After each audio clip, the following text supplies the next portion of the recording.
Perfect. Okay, so welcome. Good morning, everyone. We'll go ahead and call this meeting to order. The purpose of today's meeting is to discuss an opportunity to commit to a development project. I'll give you a little backstory to how we got here this morning. When we first thought we weren't going to fill all 5 of our migration spots this year, the state library reached out and asked if there was something we would want to do, a project that would benefit all members of Missouri Evergreen with that unspent LSTA funds. Steve Campbell had already shared with me some of the feedback from the strategic planning committee when he had surveyed members, and most of our members seemed the most dissatisfied with the reports module. So I had reached out to Kyle Constant and asked him if there was anything we could do with the LSTA money to improve reports. And he reached out to Equinox, and Equinox shared with him this new development project they're trying to get off the ground. It involves 2 phases. The first, they said the phases aren't independent on either one, so we could go with either direction we wanted to move with. One's called the Simple Reporter, and one's called the Reports Dashboard. Each phase is $50,000, so the total development project is $100,000. But what they're wanting to do is they're trying to gather consortium around the country to partner together to fund this development project. So that's kind of the backstory behind what got us here. Equinox has done a demo for the board of what the project would look like when it's actually developed and launched. Unfortunately, they consider it intellectual property, so they didn't allow us to record the demo to share with the membership, and I don't have anything to actually show you. So here I'm asking you to come to a meeting and commit funds, but I have nothing to show you of what it looks like. You just have to trust us. But I will show you kind of what the reports dashboard is aiming to look like. So I don't know how many of you used your dashboard from Hoopla or Overdrive. And when you get to your insights, the first thing it does is show you some key statistics and some graphs. It's very visual. And a lot of the stats I noticed on that dashboard that they've chosen to highlight are those that are something most libraries run routinely every month, or the reports that you would use to complete your public library survey. Here's kind of the one from Overdrive. So I'm just kind of giving you a rough idea of what that dashboard portion would look like. The Simple Reporter is a way to run reports in a much more simplified manner than running reports are now. I know right now it's really clunky. You know, if you try to run a report through Evergreen, there's several steps and there's several fields you have to complete, and then you have to, you know, create the report and then save it to an output or save it to a reports folder and then go and view the output. So it's really kind of clunky and complicated. And the Simple Reporter is a way to cut out those steps so you can run reports more quickly. You could still go into an advanced portion of the reports module and run it as we do now, but you would have that simple, it's almost like a basic search versus an advanced search, kind of simplifying that process. So as I said, the first thing I said to Steve Campbell this morning when we got on the meeting is I have nothing to show you as far as what it will actually look like, because they haven't shared it with us, because they kind of are keeping it under wraps. But I wanted to, I was hoping Kyle would be in the meeting, but I don't think he is, because he has worked more with reports than I have and could maybe share with you even some other advantages. And I also wanted to open the floor to any board member that had attended the demo if you wanted to talk some about what all the board members have shown support for the project. We wanted to call the special meeting because Equinox has asked us to write a letter of intent by the end of the month if we'd like to commit to the project. So that's kind of why we why we scrambled to get this special meeting scheduled, so that we could talk to the membership and make sure everyone felt like this was the right direction to move. Another thing that Steve Campbell and I talked about this morning, we are trying to do a recruitment of kind of a large demo for all interested libraries in July. I think that email went out to about 95 libraries. I think we have around 20 that are interested in a demo. And so if we could, as most, I think the general consensus is the reports module is the weakest feature of this ILS. So if we could commit to this project and maybe have something to show during that demo to interested libraries, that would be, I think, a benefit moving forward as well. Does anyone have any questions about kind of where we are with either Missouri Evergreen and committing to development projects, or more questions about this particular project that we have the opportunity to commit to? Yes, Steve. So the library, the Evergreen board recently approved a new fee schedule. As part of that fee schedule that was approved, that everyone, we all talked about, was the fact that we were setting up a software development fund for things just like this.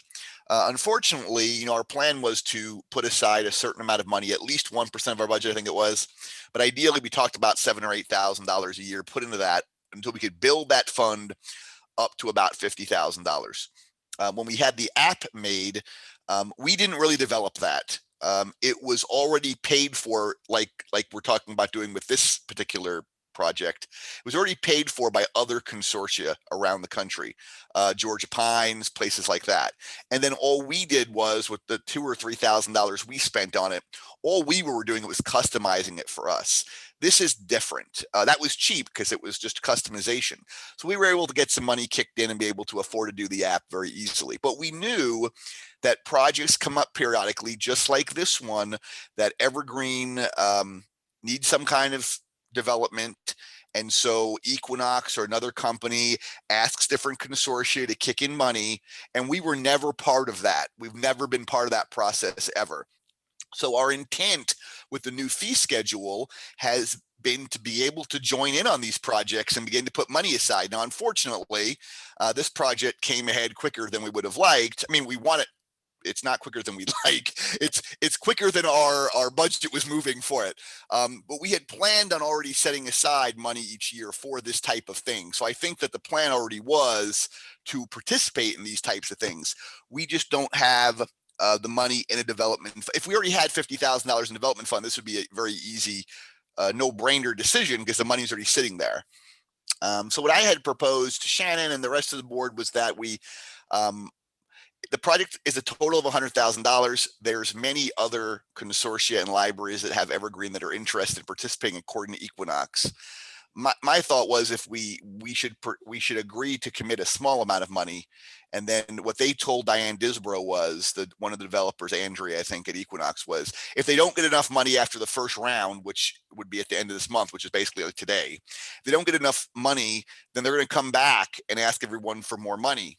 So you don't want to give too much the first time, because then we would be contributing much more potentially than the other consortia are. And some of these other consortia, like Georgia Pines and Evergreen, Indiana, are much larger than us. So, I mean, in my opinion, they should be giving more anyway. So I had suggested to the board of giving $10,000 toward this project, which would be 1/10 of the total cost for Evergreen or for Equinox. And then if they need more money, they can come back and ask. I don't think they will. I have a feeling one of those larger consortia like George Pines or Evergreen, Indiana, or NC Cardinal are going to kick up $30,000 or $40,000 each. And I think our $10,000 will be a fine contribution. My proposal on how to get that was to use our reserves for that, which we've been building up.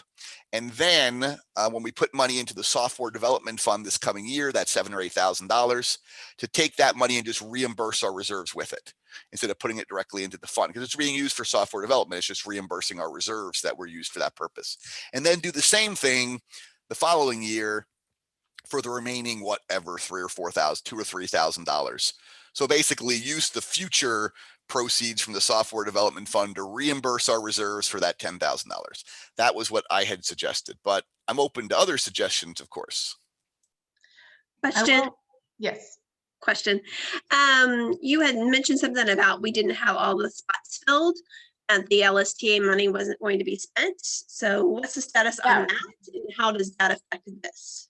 Well, we filled all the migration spots now, so that money will be spent on migration. So that was when we thought we weren't sure if we would finish the year with all 5 slots filled, but now they are filled. So the LSTA money that was provided to cover migrations will be spent. Okay, thank So- you for clarifying that because a lot of our members didn't know that. Oh, thanks. Sorry, I didn't mean to be confusing. I just wanted to kind of give some background as to how we got started down this path. Thank you. It would have been great to use that money, but frankly, I'd rather have 5 new libraries joining this year than to have 2 empty slots and use that money for the development. Yes, I agreed to that. It's just a matter of, she had mentioned that before, and then some of the other libraries might be thinking, well, what happened to that money? So why are we asking for a reserve? Anyway, so thanks for explaining that. I Appreciate it. also want to mention that we currently have about 141,000 in reserves, and then we probably will have an unspent amount at the end of this fiscal year of around 40 grand, unless we make some other commitment to spend those funds in some way. But unbudgeted right now, there's around $40,000. So I just want to kind of give a status. And we are a 501c3 nonprofit.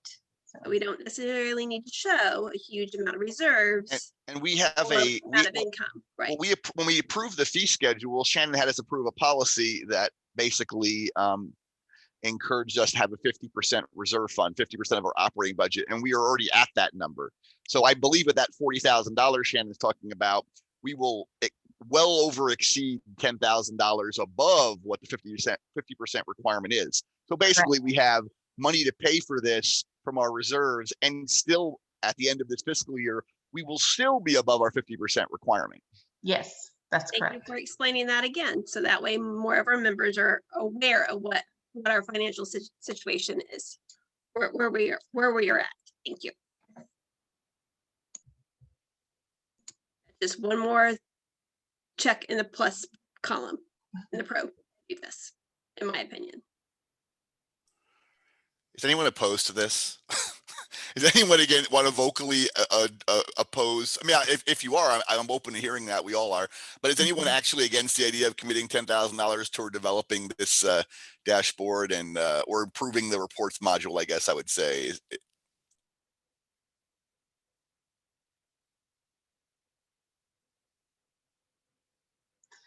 So if not, and I'm not shutting it down before anyone has a chance to talk, but I just want to move forward with the next step would be, if we're all on board, is I think a motion that approves a letter of intent to Equinox to commit to this development project at the amount of $10,000.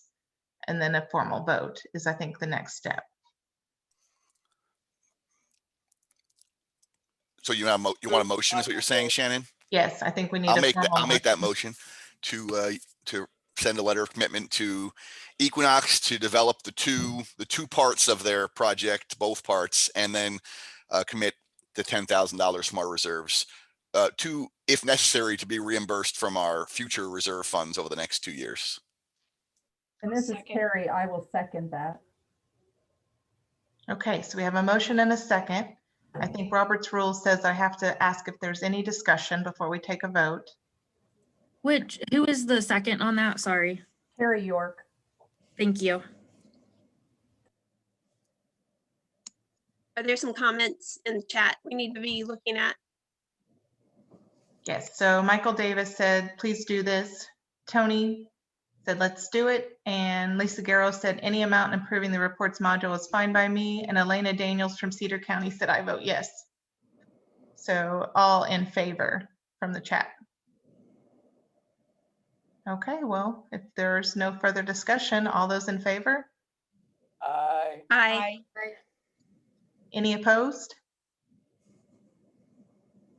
Well, that was fairly quick and easy. Any other matters to come before the membership this morning? Is everyone okay with this morning's upgrade? I did see a little discussion and email about some printing issues, but otherwise, are we? Any concerns that I need to communicate to Equinox before we adjourn? Diane Deesbro sent an email this morning about the basic search, and it was a bug that was reported in February. So the basic search is still not showing up apparently on it. I haven't checked it myself, Shannon, but haven't Okay, had a chance to yet. But I just wanted to make you aware of Diane's email. thank you. Regarding the printing, even though we updated our hatch, what had happened was, it looks like on almost all of our computers, hatch was disabled after the upgrade, so we just turned that back on and it seemed to print all right. So Dan, did you put that in that email thread by chance? I have not. I just learned that while I was Okay. on this call. Okay. Okay, that's good news to hear if that fixed it. Oh,